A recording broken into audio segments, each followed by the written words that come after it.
ये फरमाइएगा कि चाइना ने ईरानी तेल खरीदने वाली कंपनियों पर अमरीकी पाबंदियों को मुस्तरद किया है। आप समझते हैं कि अगर डायरेक्टली चाइना इसमें इन्वॉल्व होता है तो हालात ठीक भी हो सकते हैं और हालात ख़राब भी हो सकते हैं?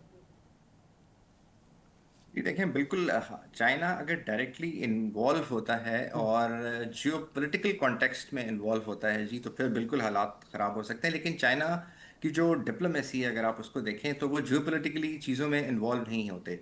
वो जियो इकोनॉमिक्स के अंदर तो थोड़ा सा प्ले करते हैं, लेकिन इसके अंदर नहीं होते। तो इसकी अब इस मामले में भी वो डायरेक्टली इन्वॉल्व होता हुआ नज़र नहीं आ रहा। जे जाए कि ये कहा जाता है कि जी चाइना के बहुत अच्छे रिलेशन हैं ईरान के साथ, वो उसको इन अ वे कोई टैकेट तरीके से वेपन्स भी देता है। उसने उसका जो लिक्विड प्रोपेलेंट सिस्टम था फ्यूल का, मिजल्स का, वो कन्वर्ट करके सॉलिड पे ले आया है। उसको सेटेलाइट बाइडू की भी असिस्टेंस हासिल है, जो उसका सेटेलाइट नेटवर्क है 24 सेटेलाइट्स का, और भी बहुत सारी चीज़ें। लेकिन चाइना जो है वो जियो पोलिटिकली कभी सामने नहीं आता जी। तो मैं समझता हूँ कि वो अभी भी नहीं होगा।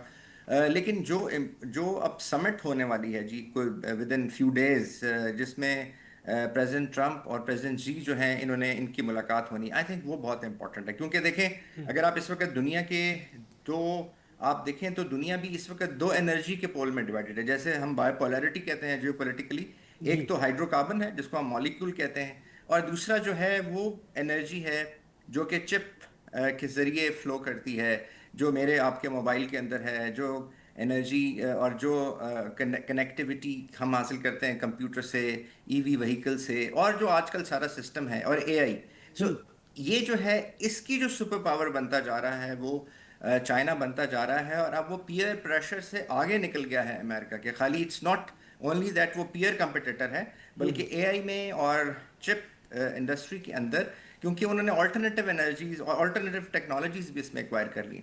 तो ये वो कंटेस्टेशन है जो कि अमेरिका को बहुत डिस्टर्ब कर रही है, जिसके लिए वो उससे बात करना चाहता है। जहाँ तक बात है, देखें, हाइड्रोकार्बन की, ये हाइड्रोकार्बन फ्यूल मॉलिक्यूल, ये सारी चीज़ें तो यहाँ से जाती हैं, और चाइना बहुत अरसे से अपने आप को ऑल्टरनेटिव के ऊपर कन्वर्ट कर रहा है। अभी भी China is the only country जिसके पास शायद जो है 100-200 दिनों के का जो फ्यूल है वो सरप्लस, शायद इससे भी ज़्यादा जी। उसके पास मौजूद है। सो और जो ये जो एरिया है जिसको हम वेस्ट एशिया कहते हैं, ये चाइना का बैकयार्ड बनता है। तो इसलिए जी चाइना, आई थिंक, सामने नज़र ना आते हुए भी बहुत हद तक इसके अंदर एक बहुत बड़ा प्लेयर है। और यही रीज़न है कि जब वर्टिकल एस्केलेशन की बात करता था इजराइल और अमेरिका, तो उस वक़्त चाइना ने और रशिया ने बहुत टैकेट तरीके से बता दिया था कि खुदा न खास्ता न्यूक्लियर ऑप्शन, चाहे वो टैक्टिकल न्यूक्लियर वेपन ही क्यों ना हो, इस रीजन के अंदर वो ऑप्शन नहीं है। इफ़ दैट विल हैपन, तो उसका रिस्पांस जो है वो बहुत ख़तरनाक होगा। कहना साहब, आपकी मौजूदगी का फ़ायदा भी उठाऊं, ये भी फरमाइएगा कि आपने हुर्मस को ईरान और फिर अमेरिकन के तौर पर इस्तेमाल किया है। तो आप समझते हैं इससे जो दूसरे ममालिक हैं खित्ते के और पूरी दुनिया की जो इकॉनमी है वो बड़ी डिस्टर्ब हुई है, ये भी एक फैक्टर हो सकता है ट्रंप पर दबाव के लिए कि आप इस मामले को फौरी तौर पर हल करें? जी बिल्कुल। देखें, जो इस वक्त स्टेट ऑफ हॉर्मस का वो पार्ट जो कि प्योरली इंटरनेशनल पार्ट है। देखें, स्टेट ऑफ हॉर्मस को अगर आप डिवाइड करें तो आइलैंड ऑफ हॉर्मस से आप अगर ऊपर की तरफ चले जाएं, यानी गर्ग आइलैंड और इराक की तरफ और बहरेन और कतर की तरफ, तो ये जो इलाका है, इसके साथ जो पूरी कोस्टल लाइन है, वो तो ईरान की एज पर दी डेफिनेशन जो है वो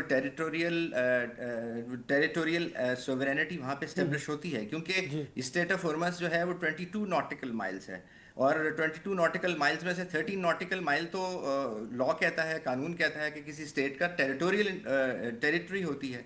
लेकिन जो उससे जो गल्फ ऑफ ओमान है, जी। वो जो है वो इंटरनेशनल वाटर्स हैं। जब आपने इंटरनेशनल वाटर्स के अंदर ब्लॉकेट कर दिया है, तो नेचुरली आपने इस जो कॉन्फ्लिक्ट है उसको आपने रीजनल से बड़ा करके आपने इंटरनेशनल उसके अंदर डाल दिया है।